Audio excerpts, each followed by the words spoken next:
Welcome to EPG Pathshala. My name is Dugirala Vasanta. I am the teaching faculty of the Department of Linguistics at Osmania University, Hyderabad. My lecture relates to course number 10, Psychoneurolinguistics, module 19 on representation versus processing. The objective of this lecture is to talk about the question of linguistic representations and the brain's role in processing language using those representations. What I'll try to do in today's lecture is to explain what are linguistic representations and how they're stored in the brain and how they're retrieved during language processing. The classical model of brain-language relationships, about which you would have picked up a little bit from the previous two, three modules, is that Broca's area is in charge of production, Wernicke's area is in charge of comprehension, and that there is a connection between Broca's and Wernicke's area through arcuate fasciculus. They are sharing information with each other, and that's how we speak and understand language. That Wernicke's area basically interprets the meaning, whereas Broca's area sends signals to motor cortex telling our speech muscles to move. So, these are the this is the localizationist approach and classical model which survived for more than a century says that this is how language is processed, and that there are certain structures in the parietal lobe and occipital lobe which are involved in reading and writing. But basically, left hemisphere plays a major role in majority of the people in any culture. Okay, this is the classical model. See this picture, typical picture of a classical model on the screen. You see in the frontal lobe, the light blue area is the Broca's area. In the temporal lobe, that brownish area is the Wernicke's area. They are connected with band of fibers called arcuate fasciculus, indicated here with yellow lines. So this is the model of classical model. Now, say in the past 3 to 4 decades, the classical model has been challenged. Although it survived for more than a century, new challenges have come up in neurolinguistics. The new questions that neurolinguistics is asking is, why do you have to accept that left hemisphere is dominant in majority of the people, that only Broca's area is responsible for production and Wernicke's area is responsible for comprehension? Is it possible that there are some levels of language processing that bias more activation or more participation from the left hemisphere? Is it possible that when you are involved in deep semantic level analysis or syntactic level analysis, left hemisphere plays a role, but not otherwise? And the second question is, are there some type of representations that call for balanced participation of right and left? Please remember, these questions were not asked earlier. Earlier, which area is responsible for production? Which area is responsible for comprehension? Which area is responsible for reading and writing? Those questions are very different from these two questions. These two questions are saying, is it one level of processing which makes left hemisphere play major role? Is it a particular type of representation which calls for interaction or participation of both the hemispheres? So, these are new questions. Let's look closely at what linguistic representations are and look at let's examine this in relation to English word carrot. Carrot, let's say how many phonemes are there? You have k, a, r, a, t, 5. How many syllables are there? 2. And where is the stress falling on the first syllable? And how it is, it's a noun. So, it's an open class word, right? And it can be pluralized, carrots, and it's associated with action verbs like cut, slice, and things like that. So, these are different examples of linguistic representations. So, if these are representation, then what is processing? Because this whole module is about representation versus processing. So, what is processing? The classical model thought, according to classical model, these representations are stored in different parts of the brain. But processing refers to algorithmic operations that are independent of the nature of the modality of the stimulus. So, you may have seen a carrot or you have heard the word carrot. Irrespective of whether you have seen or heard, there are some operations going on in our brain. There is something happening, some algorithmic operations, computation going on in our brain. So, processes are representations that remain activated over a period of time. So, instead of saying, focusing on phonemes, syllables which are static, processing is saying what happens to these phonemes or syllables over a period of time. So, I repeat, processes are representations that remain activated over a period of time. But in most courses in linguistics that you may have taken so far, you would have learnt a lot about linguistic representations but not about processing. It's only in neurolinguistics you are going to learn about processing. So, but let's recall what we know about representations. We know that most adults have a lexicon of at least 50,000 words. English, whatever language you are speaking about, each mental lexicon will have at least 50,000 words. And these words can be classified into open class, which are nouns, verbs, adjectives, adverbs, versus closed class, which are pronouns, articles, prepositions, conjunctions. Nouns have strong visual associations because noun usually depicts an object. An object has a size and shape and color. Verbs have strong association with actions. We know that these. We also know that nouns are of different kinds. Some nouns represent living things. Some represent non-living artifacts. Some are common nouns. Some are proper nouns. Some are concrete nouns. Some are abstract nouns. Some are simple nouns. Some are compound nouns. You have learnt all this in linguistics. And we store all these words in different semantic fields. We know several fruits. We know many vegetables. We know names of vehicles. We know names of furniture. These are semantic fields. Within each field, you have individual lexemes belonging to that field. There are superordinate terms. You know, dog is a superordinate. Poodle is a variety of dog and therefore it is subordinate. We know that also. So, this is all about information about representations. But what are the corresponding, are there any processing units? In neurobiological units which are involved in computation in the brain are dendrites, neurons, synapses, cell assemblies. But these units have they are incommensurable with phonemes, syllables, morphemes, alright. So, there is this incompatibility between linguistic units of representation and neurobiological units which are involved in computation over those representations.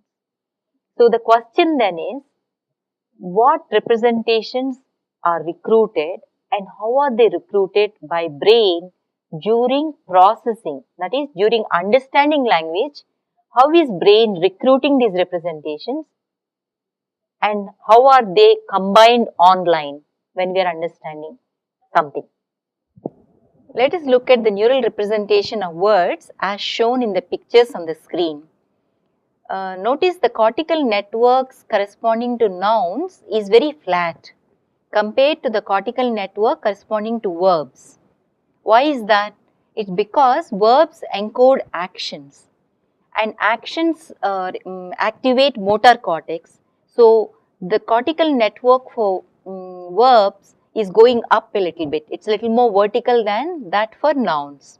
So, these are the cortical networks for nouns and verbs on the screen. Study this picture carefully. So, you again and again please look at the previous picture. The cortical networks are activated when we process nouns are very different from the cortical networks which get activated in the brain when we process verbs. Alright. So, there is a very interesting work done by Pulver-Muller in the late 1990s. The reference is cited in the e-text. Please go back and read his original article to learn more about these cortical networks which correspond to nouns versus verbs. Not only nouns and verbs have different cortical networks in the brain, but if you take action verbs like say kick, pick, lick. Now stop and think about it. What is involved in kick? Leg is involved. What is involved in pick? Arm is involved. What is involved in lick? Tongue in the mouth area is involved. And you know brain has a representation of the entire body. Now you look at the cortical maps given by Pulver-Muller for leg related words. The cortical map is like this.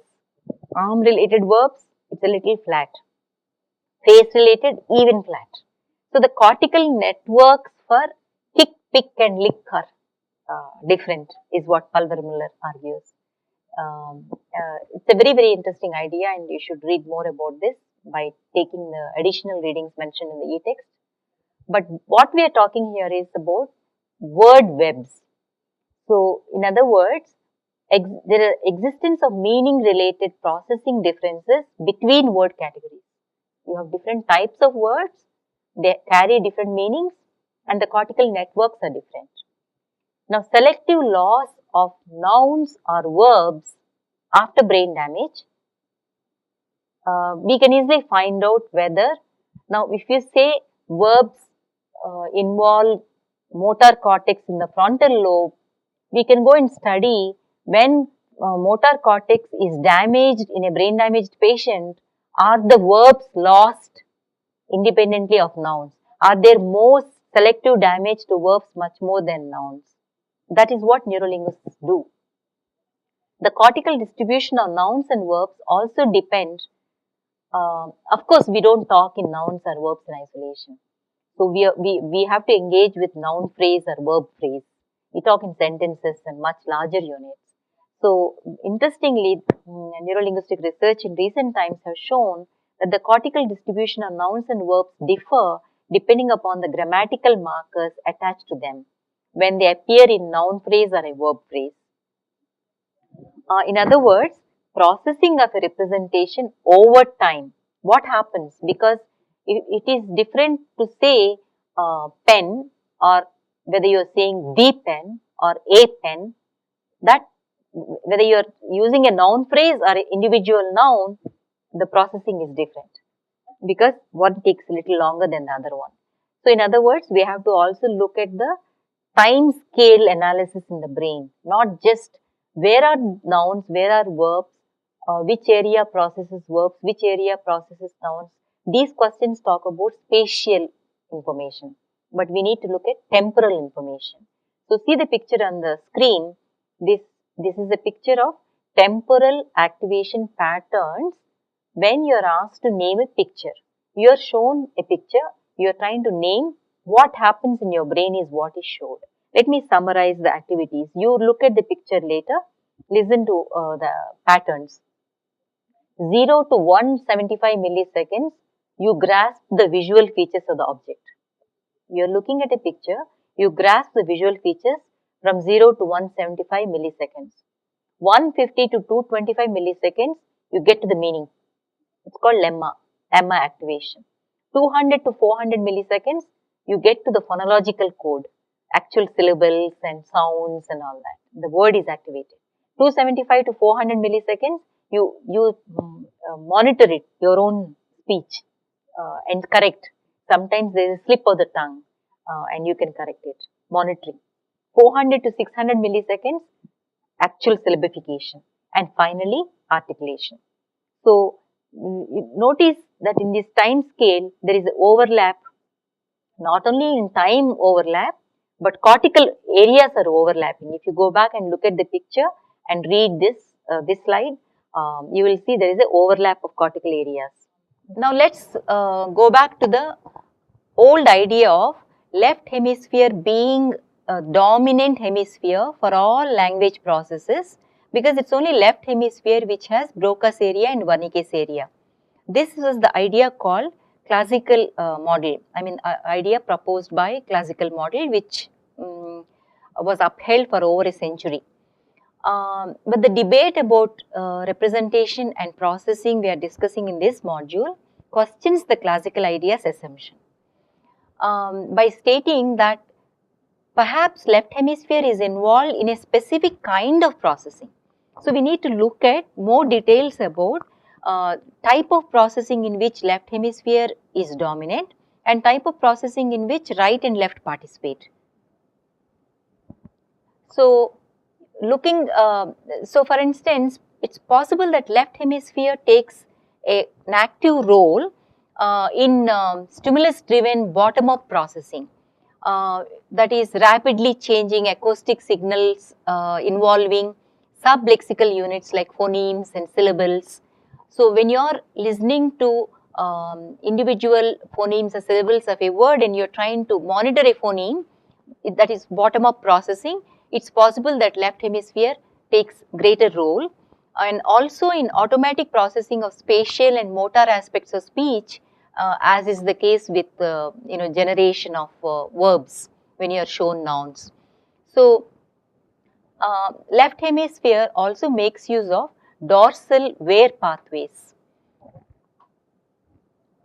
As opposed to what we are saying about left hemisphere participating in this kind of processing, it's possible that both right and left hemispheres participate when top-down processing takes place. That is, you draw on your world information, the information you know about the world, which is stored in your long-term memory. So, it's a memory-driven processing. So, when you are engaged in memory-driven processing, both hemispheres participate. And also control processing of abstract words and extraction. When you are involved in going beyond sentences, you have to extract coherence or processing of prosody, right hemisphere also comes into play. So, both right and left hemispheres they make use of ventral pathway. Read in the e-text about the dual root model to understand about ventral pathway and the dorsal pathway. So, left hemisphere does get recruited quite a bit in particular when we process particular way, information is processed from bottom up, alright. On the other hand, both right and left hemispheres get involved when there is top-down information. What is top-down memory-driven information? We acquire that information from world knowledge, alright. You don't have to see whether it is C is curve is like this or not. You will see next to it, suppose there is a and there is a T. Even if you can't see, you will say it is cat. So, you have a knowledge about how to predict. So, top-down memory-driven information, both hemispheres are involved. Meaningful object names and lexical semantic processing, both hemispheres are involved. Control processing of abstract words, both hemispheres are involved.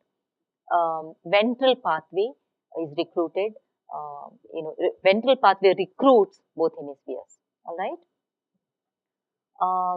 So, what is the implication of saying both left hemisphere and right hemisphere is involved in language processing? It is not true that only left hemisphere is dominant. Why do we need to engage with this new information?